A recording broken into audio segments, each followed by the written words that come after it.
নমস্কার বন্ধুরা, গৌরীর কিচেনে সবাইকে স্বাগত। আজকের এই রেসিপিটি বানানোর জন্য আমি এখানে 250 গ্রাম মুসুর ডাল নিয়ে নিলাম।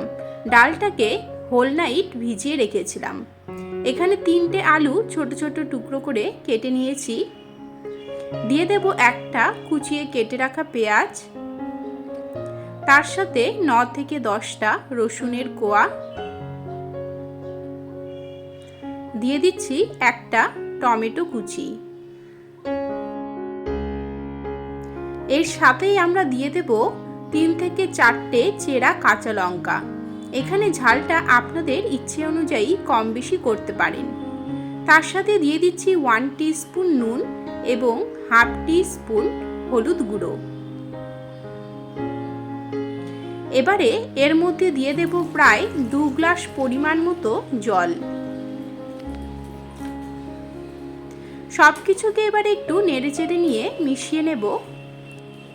এই সময়ে অবশ্যই নুন ও হলুদটা দিয়ে দেবেন, তাহলে ডাল এবং আলুটা খুব তাড়াতাড়ি সেদ্ধ হয়ে যায় আর ডালের কালারটাও খুব ভালো আসে। এবারে আমরা ঢেকে রেখে মিডিয়াম ফ্লেমে 5 থেকে 10 মিনিটের জন্য ফুটিয়ে নেব। প্রায় 10 মিনিট পরে ফিরে এলাম। দেখুন ডালটা খুব ভালোভাবে সেদ্ধ হয়ে গিয়েছে, তার সাথে দেখুন আলুটাও কিন্তু সেদ্ধ হয়ে এসেছে। এবারে আমরা হাতার সাহায্যেই আলুটাকে একটু আধ ভাঙা করে দেব। এইভাবে একটু আধ ভাঙা করে দিলে ডালের টেস্টটা কিন্তু খুব ভালো আসে। আপনারা কিন্তু ডাল কাটার সাহায্যেও এভাবে আধ ভাঙা করে নিতে পারেন। দেখুন ঠিক এইভাবে করে নিতে হবে। অন্যদিকে ডালে ফোড়ন দেব, তার জন্যে প্রথমে 1 টেবিল স্পুন তেল দিয়ে দিলাম। তেলটা গরম হয়ে এলে একটা তেজপাতা, 2টো শুকনো লঙ্কা, হাফ টিস্পুন মৌরি, হাফ টিস্পুন গোটা জিরে,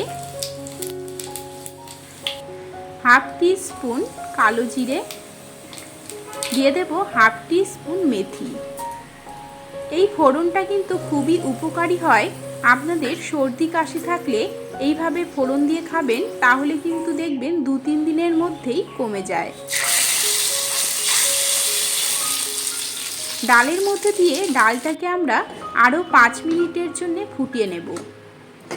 আপনারা এখানে চাইলে শুকনো লঙ্কার গুঁড়ো ব্যবহার করতে পারেন।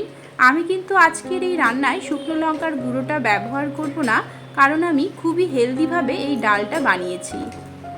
এবারে আমি গরম গরম ভাতের সাথে পরিবেশন করে দিচ্ছি। আপনারা কিন্তু গরম গরম রুটির সাথেও খেতে পারেন। ভাত ও রুটি দুটোর সাথেই খেতে খুবই ভালো লাগে। তাহলে বন্ধুরা, আজকের এই সম্পূর্ণ হেলদি রেসিপিটি আপনাদের কেমন লেগেছে আমাকে অবশ্যই কমেন্ট করে জানাবেন। ভালো লাগলে আমার চ্যানেলটিকে সাবস্ক্রাইব করে নেবেন, লাইক ও শেয়ার করবেন।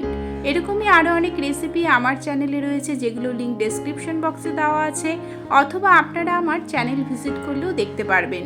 তাহলে বন্ধুরা, আজকের মতো এখানেই শেষ করছি। দেখা হবে নেক্সট রেসিপি নিয়ে। ভালো থাকবেন, ভালো রাখবেন, ভালো ভালো খাবেন। নমস্কার।